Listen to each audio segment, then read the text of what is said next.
High everyone, this is Sananda's tarot.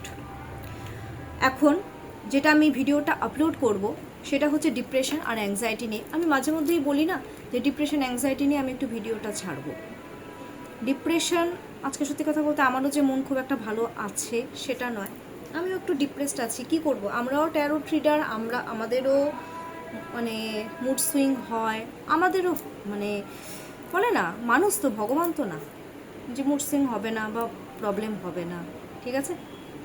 যার জন্য আমি আজকে একটু দেখে নিচ্ছি যে আর আমার সাথে মানে আমার যারা ভিউয়ার্সরা রয়েছে, ঠিক আছে, তোমাদের আজকে যারা ডিপ্রেশন অ্যাংজাইটিতে ভুগছো বা মনে হচ্ছে যে মুড সুইংয়ের প্রবলেম হচ্ছে, ঠিক আছে, তোমাদের জন্য ইউনিভার্স কী গাইডেন্স দিচ্ছে, কীভাবে চলছে। দেখো, আমি একটা জিনিস বারবার একটা কথাই বলছি, তোমরা যখন মানুষকে অনেক কিছু বলে দিই, অনেক কিছু আমরা কিন্তু ভাবি না, সত্যি কথা বলতে আমরা ভাবি না যে কি হয়, কি যা আসে, আদৌ কি মানে মনটা ঠিক থাকে কিনা। আমাকেও অনেক কিছু বলে, অনেকে আমাকে অনেক কিছু বলে, খারাপ লাগে, বলবো না যে খারাপ লাগে না, সত্যি খারাপ লাগে। এবার আমার যারা ভিউয়ার্সরা রয়েছে তোমাদেরকেও হয়তো অনেক কিছু শুনতে হয়। কালকে একটা ক্লায়েন্ট আমাকে মেসেজ করেছে, একজন সে মা, মানে তার ছেলের জন্য মানে কতটা ডিপ্রেসড। ডিপ্রেশন তো অনেক রকমের হয় না, চাকরি হোক, জব হোক, রিলেশন হোক, পড়াশুনো, সব কিছু নিয়ে ডিপ্রেশন আছে মানুষের জীবনে।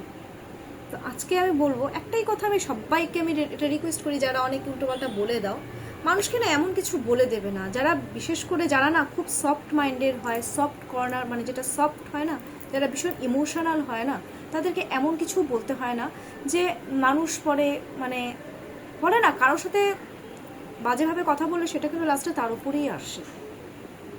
বলতে হয় না, অ্যাকচুয়ালি বলতে হয় না। এটা কার্স নয়, এটা মানে এটা কর্মা। আমি যদি সাপোজ ধরো আজকে আমি যদি কাউকে খুব বাজে কথা বলে দিই, সেটা কিন্তু আমার উপরেও আসবে রিটার্ন। চলো আজকে দেখে নিচ্ছি যারা ডিপ্রেশন অ্যাংজাইটিতে রয়েছে তোমাদের জন্য আজকে ইউনিভার্স কি গাইডেন্স দিচ্ছে, কিভাবে তোমাদের মেন্টালি গ্রোথ আসবে, হ্যাপিনেস আসবে।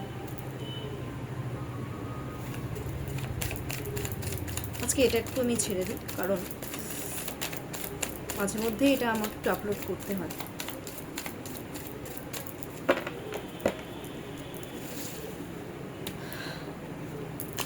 ওকে, ভগবানকে ডাকো আজকে ভগবান ডাকো। ভালো এসছে, সিরিয়াসলি ভালো এসছে। দ্য হেরোফ্যান্ট, বুধ, নিজের মাইন্ডটাকে স্টেবিলিটি কাম করার জন্য আজকে সত্যি কথা বলতে ভগবানকে ডাকো।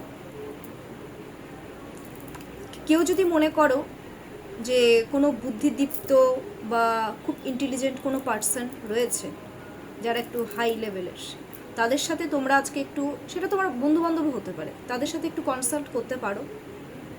আর যদি কনসাল্ট মনে হচ্ছে যে না কাউকে কিছু বলতে পারছো না, ভগবানের সাথে কথা বলো। যে ভগবান মানো আজকে তার পুজো করো, এটা গাইডেন্স।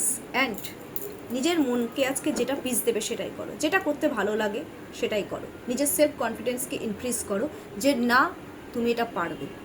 কেন পারবে না, তুমি এটা পারবে। তুমি স্টেবল মাইন্ডের দিক থেকে, এটা ম্যানিফেস্ট করো যে ইয়েস আমি মাইন্ডের দিক থেকে স্টেবল, আমার মধ্যে সেলফ কনফিডেন্স ইনক্রিজ হয়ে গেছে, এই ব্যাপারটা, ঠিক আছে? এটা আজকে ইউনিভার্স খুব সুন্দর গাইডেন্স দিয়েছে, সিরিয়াসলি এটাই করা উচিত। আমি মনে করি যে যখন মানুষ খুব ডিপ্রেসড হয়ে যায় না, তখন মানুষের ভগবানের পুজোটা করাটা খুব দরকার, অনেক মেন্টাল পিস পাওয়া যায়।